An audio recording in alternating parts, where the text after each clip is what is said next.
Halo pemirsa Metro TV Lampung, selama 30 menit ke depan saya Herdiani Oktavia akan menemani Anda untuk mengupas tajuk dan juga berita apa saja yang sedang publish dan hits di 4 platform media Lampung Post Group kali ini. Dan saat ini bersama saya sudah ada Mustaan Basran, Kadif Pemberitaan Harian Umum Lampung Post. Namun sebelum kita lanjutkan untuk bedah tajuk kali ini, mari kita saksikan terlebih dahulu video editorial berikut ini.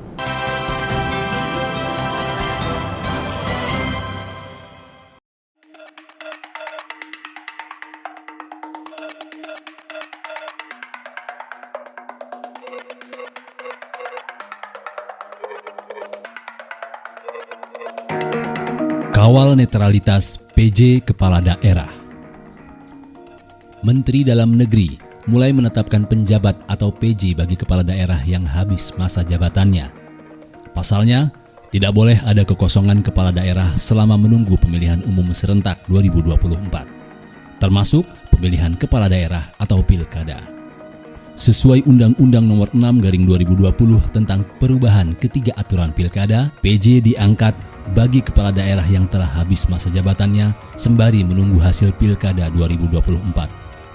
Ada 272 kepala daerah, mulai dari gubernur, bupati, dan wali kota se-Indonesia yang akan diisi PJ pada 2022. Di Lampung juga sudah ada 3 PJ kepala daerah yang dilantik pada Minggu 22 Mei 2022. PJ kepala daerah yang dilantik itu pun mempunyai wewenang sebagai kepala daerah definitif. Namun, wewenang mereka tetap saja dibatasi dengan sejumlah pointer. Misalnya dalam PP nomor 49/2008, ada 4 poin yang tidak boleh dilakukan PJ kepala daerah. PJ kepala daerah dilarang melakukan mutasi pegawai dan membatalkan perizinan yang telah dikeluarkan pejabat sebelumnya dan atau mengeluarkan perizinan yang bertentangan dengan yang dilakukan pejabat sebelumnya. Kemudian, tidak boleh membuat kebijakan tentang pemekaran daerah yang bertentangan dengan kebijakan pejabat sebelumnya dan membuat kebijakan yang bertentangan dengan kebijakan penyelenggaraan pemerintahan dan program pembangunan pejabat sebelumnya. Sementara, catatan dari Surat Kepala Badan Kepegawaian Negara bernomor K.26-304-10 pada 19 Oktober 2015.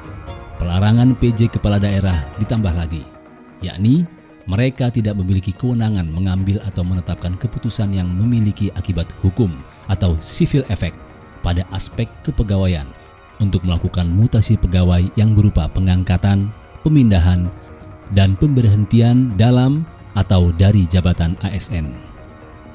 Selain itu juga tidak boleh menetapkan keputusan hukuman disiplin yang berupa pembebasan dari jabatan atau pemberhentian dengan hormat tidak atas permintaan sendiri sebagai pegawai negeri sipil. Jika keadaan mendesak, dapat dilakukan dengan syarat mendapatkan persetujuan tertulis dari Menteri Dalam Negeri. Untuk itulah, Gubernur Lampung Arinal Junaidi mengingatkan 3 PJ kepala daerah di Lampung tentang batasan wewenang itu. Gubernur akan mengevaluasi ketiganya, yakni Sulpakar sebagai PJ Bupati Mesuji, Adi Erlansyah, PJ Bupati Pringsewu, dan Zaidirina, PJ Bupati Tulang Bawang Barat. Evaluasi itu termasuk dalam menjaga kondusivitas pemilihan kepala daerah yang bakal digelar serentak 2024. Peringatan dari segala tingkat pemerintah ini harus bisa menjadi koridor PJ kepala daerah dalam setiap pengambilan kebijakan. Sebab mereka akan diuji netralitasnya dengan aparatur sipil negara dari keberpihakan partai politik atau kepentingan politik apapun. Publik harus benar-benar mengawasi kinerja para PJ kepala daerah dalam memimpin ratusan ribu atau jutaan warganya yang juga sebagai pemilih dalam pemilu dan pilkada serentak 2024. Jangan sampai karena kepentingan politik pribadi atau golongan dan kelompok mereka mengorbankan integritasnya dalam memimpin dan membangun daerahnya. Jelas sudah batas yang digariskan gubernur sebagai atasan mereka, yakni mereka bisa menjaga amanah serta menjalankan tugas. Hal itu sesuai dengan aturan aparatur sipil negara dan termasuk tidak boleh ikut campur dalam urusan politik. Jangan ada pengkhianatan dari amanah yang diberikan itu hanya semata karena kepentingan tertentu.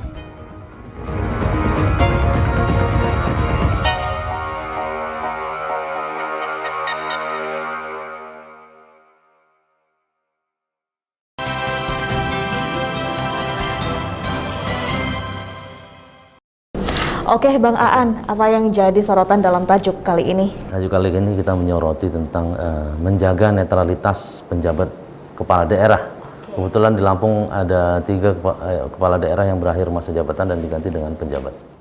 Ya, tentunya seperti kita tahu 3 dari kabupaten kota tersebut diantaranya ada Pringsewu, Mesuji, dan Tulungbang Barat. Nah, tentunya mereka mengemban tugas baru. Nah, mereka ini sendiri tentunya dipilih berdasarkan kesepakatan bersama dan juga memiliki jabatan lain sebagai ASN Lampung. Nah, seperti apa seharusnya dalam melakukan tanggung jawabnya sebagai penanggung jawab? Maksud kami sebagai penjabat kepala daerah. Penjabat kepala daerah. Ya, jadi ini penunjukan, bukan penunjukan bahwa mereka ditunjuk oleh Menteri Dalam Negeri, kemudian melalui gubernur, mungkin gitu ya nanti tunjuk Menteri Dalam Negeri melalui gubernur itu 3 orang ini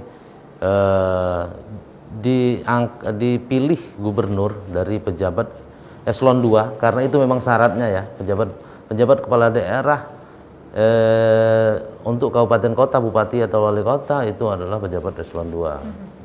Dan eselon 2 itu bisa yang ada di kabupaten kota itu sendiri, yaitu sekda atau kepala dinas atau yang setingkat dengan kepala dinas di Pemprov gitu.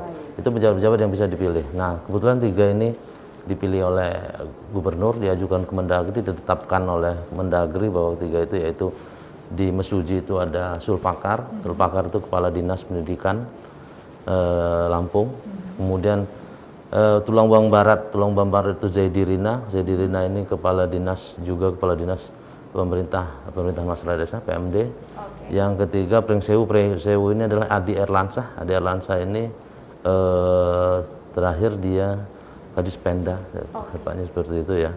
Itu jadi mereka ini akan bertugas selama paling dikit 2 tahun.